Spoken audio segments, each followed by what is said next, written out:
Cease fire ये शब्द आपने खूब सुना होगा। दरअसल दो देशों की सेनाएं आपस में जब लड़ती हैं ना, तो उस लड़ाई को रोकने के लिए सीज फायर किया जाता है। यानी कि जिस चीज को लेकर लड़ाई हो रही है, जो विवाद का कारण है, उस विवाद को अभी सुलझाया भले ही ना गया हो, लेकिन जब तक मामला सुलझेगा नहीं, दोनों आपस में नहीं लड़ेंगे, गोलियां नहीं चलाएंगे। खैर, सीज फायर होता है सेनाओं के बीच में, लेकिन क्या आपने आम लोगों के बीच में सीज फायर होता देखा है? नहीं ना।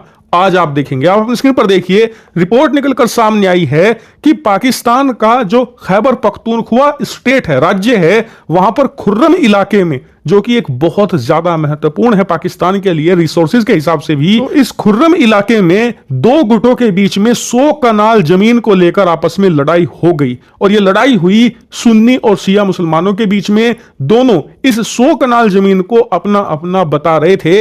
इसी बीच दोनों में गोलियां चली और आप जानकर हैरान होंगे कि 1 से लेकर 1.5 घंटे में 50 लोग मारे गए, 250 से ज्यादा लोगों को गोलियां लगी, यानी कि वो घायल होकर अस्पताल में पड़े हैं। इतना ही नहीं, गोलियां इतनी ज्यादा चली, इतनी ज्यादा भारी हिंसा हुई कि लगा इस इलाके में युद्ध छिड़ गया है। और इसीलिए जो लोकल अथॉरिटीज है और पाकिस्तान की सेना है, उन्होंने दोनों गुटों के नेताओं को बिठाकर सीज फायर एग्रीमेंट करवाया। जी हां, जैसा सीज फायर एग्रीमेंट दो सेनाओं के बीच में होता है, पाकिस्तान की सेना ने दो गुटों को यहां पर सीज फायर करवाया। हालांकि मामला अभी सुलझा नहीं है और ना ही सुलझेगा, क्योंकि इस इलाके में सैकड़ों अलग अलग छोटे बड़े कबीले हैं, जिनमें से कई सुन्नी है, कई शिया हैं, कई अन्य जनजाति के हैं, जो कि जमीन को लेकर लगातार यहां पर लड़ाई करते रहते हैं। और आप देखिए खुद स्क्रीन पर, पाकिस्तान का जो सबसे बड़ा न्यूज़पेपर है डॉन, उसने खुद कहा है कि खैबर पख्तूनख्वा में जो पूरा राज्य है पाकिस्तान का, यहां पर लगातार हिंसाएं क्यों हो रही हैं। हर 3 से लेकर 4 साल के बाद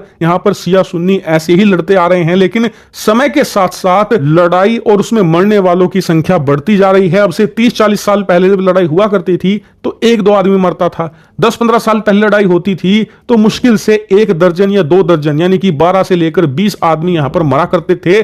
अब स्थिति यह हो गई है कि 50 से कम लोगों का खून पीकर यहां पर बंदूकें शांत नहीं होती। लेकिन पाकिस्तान की सेना इसलिए चिंतित नहीं है कि यहां पर लोग मर रहे हैं, यहां पर बंदूकें चल रही हैं। नहीं, पाकिस्तान की सेना चिंतित इसलिए है क्योंकि यहां पर जो शिया गुट हैं, जो शिया कबीले वाले हैं, वो अब अलग देश की मांग करने लगे हैं। उन्हें लगता है कि पाकिस्तान की सेना और लोकल अथॉरिटी यहां पर सुन्नी लोगों का साथ देती आई है। ऐसे में उन्हें अपनी जमीन और अपना हक एक ही तरीके से मिल सकता है कि वो खुद का अपना एक अलग राष्ट्र बना ले। इन्हें लगता है कि ये शिया है तो जो ईरान है, जो कि अरब का एक बहुत ताकतवर मुल्क है और शिया देश है, वो इनकी मदद कर सकता है एक अलग राष्ट्र बनाने में। इसी को लेकर पाकिस्तान की सेना सबसे ज्यादा चिंतित है, क्योंकि सिंध में भारी मांग उठ रही है एक अलग सिंध देश बनाने की। उधर बलूचिस्तान में अलग स्वतंत्रता की मांग उठ रही है।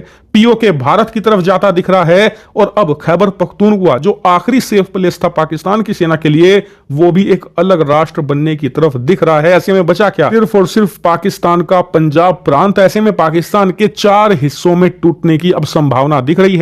और जो अमेरिका के एक्सपर्ट ने अब से कुछ महीने पहले एनालाइज करके कहा था कि आने वाले 1 दशक में, यानी कि 10 सालों में पाकिस्तान के टुकड़े होने शुरू हो जाएंगे। और ये टुकड़े तब तक नहीं रुकेंगे जब तक पाकिस्तान के 4 हिस्से नहीं हो जाते, यानी कि सिंधु देश, बलूचिस्तान, खैबर पख्तूनख्वा और पाकिस्तान पंजाब। ये 4 हिस्से इनके होंगे, तब तक पाकिस्तान नहीं रुकने वाला। और अब लग रहा है कि पाकिस्तान उसी राह पर बढ़ चला।